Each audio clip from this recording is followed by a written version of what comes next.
Hey everyone, hope you guys are enjoying Monster Hunter in whichever fashion you're choosing to play it as.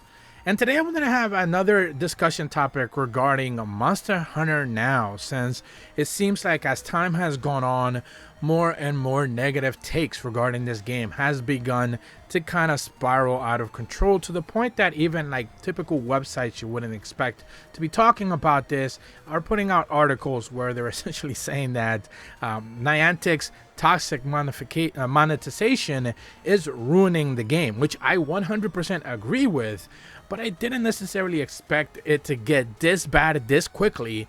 And as I covered in the previous video where I was talking about the double drop knives, the carving knives, where Capcom essentially made them semi-available for people for free, but then of course if you paid for the Halloween event situation, you could get some ahead of time, and it was just a really nasty thing, and a lot of people got really upset about it.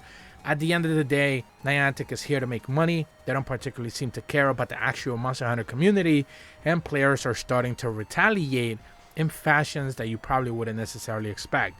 Today, I certainly want to cap all that up with a brand new Dexterto article by James Bubsey. Huge shout out to them. Link in the description below, where they talk about the toxic monetization ruining the game in ways that you probably didn't necessarily expect. In their article, they mentioned that Monster Hunter Now players want Niantic to rework the current state of microtransactions in the game, with many believing that it limits the title's gameplay. Like most free-to-play mobile games, Monster Hunter Now has an item shop that enables players to purchase a number of in-game items. These range from carving knives, paint bowls, wonder orbs, item box expansions, and Seni itself. However, many hunters believe that Niantic needs to be less aggressive with its monetization in certain items, particularly surrounding potions, the game's only healing item. While hunters can steadily regen their health after a fight, it can take a long time to completely replenish. I will make this point here that of course we have seen through the data mines that mega potions are going to be added into the game, presumably maybe by the December update, but we don't necessarily know just when, but they are in the game files already. They also mentioned that fortunately potions can be consumed to recover all of your missing health, but with only 10 available, hunters must either purchase more with real world money or simply wait for the daily restock. Niantic has since responded to the changes surrounding the healing complaints, but now players want the developers to work in the way that it handles the game with microtransactions, and that is part of the issue. They do address certain things, but at the end of the day they don't necessarily address them wholeheartedly or get to the root of the problem, which is the monetization aspects to begin with. Now again, this being a free-to-play game, it was designed with that in mind.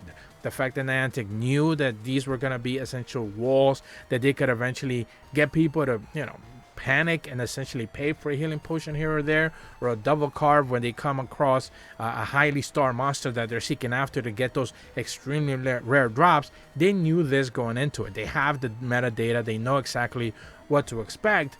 It's just about players essentially saying enough is enough and we don't want to deal with this anymore. And that is essentially the point, the breaking point, the tipping point that we seem to be getting closer to. In the article, they mentioned that Monster Hunter Now players want Niantic to change the toxic microtransactions by stating that, "I know this is a dead horse that has been beaten to a pulp, or even a fine red mist at this point, but monetizing skins would have been a better way to go," said one specific user.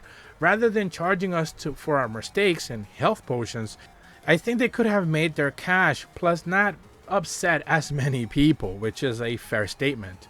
While hunters can greatly decrease a lot of the potions by utilizing the ranged weapons like light bowguns or bows, melee-based weapons can be extremely punishing to play. This is especially true if you're learning a monster's moves or are trying to get a grip with a brand new loadout. And this has been another sticking point as well, where players are saying that even the game punishes you for trying to learn or variate and using a brand new weapon, because you may not necessarily know how well that weapon plays until you use it, but then you're using up materials to basically test run a weapon and get used to it to see if you're actually going to like it. So there is some drawbacks there. They also mentioned that there's also the matter of late game monster hitting extremely hard if you fail to dodge in time, something that is exacerbated by poor network connectivity. This has been a real issue that I've seen people post about disconnects and stuff like that. This can lead to players consuming more potions and being locked out of playing the game entirely. Again, if you don't pay and it doesn't recharge until the next day, then you certainly don't want to, grind out high level monsters or high star monsters, because of course you're constantly losing the extra health. Lastly, they mentioned cosmetics, and speeding up the process with carving knives is a great example. Are 5 things to monetize, said one player. Do not punish the people for wanting to play for longer. I've always hated that mobile games started the advent of paying for refills, some sort of energy gauge that limits your play. Others also noted how little you get when you do spend the money in the game. What gets me is that the sheer stinginess of how much you actually get for the price, responded one player. Halloween Pack, for example, has 2 extra carves and some potions that can be used in battle. I'll pass, thanks. Whether Niantic will make any changes to the current monetization with Monster Hunter Now remains to be seen. But now, you'll need to be extra careful when out hunting with monsters.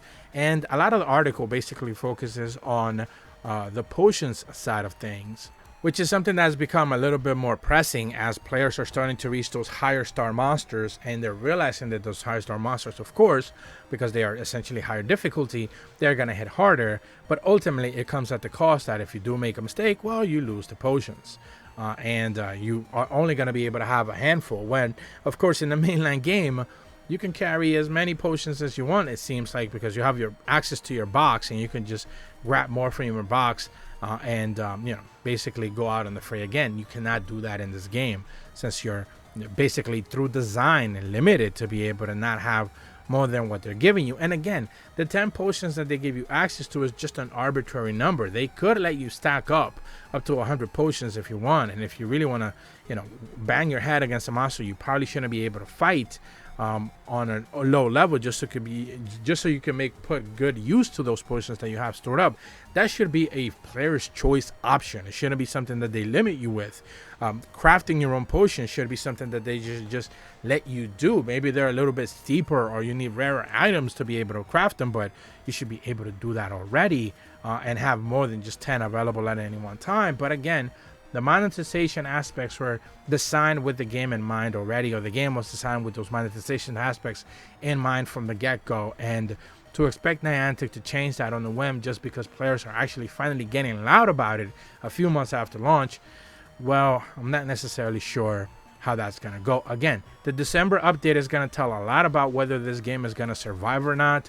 I don't think Niantic nor Capcom are going to be willing to give this game a year if the monetization aspects are not necessarily paying dividends.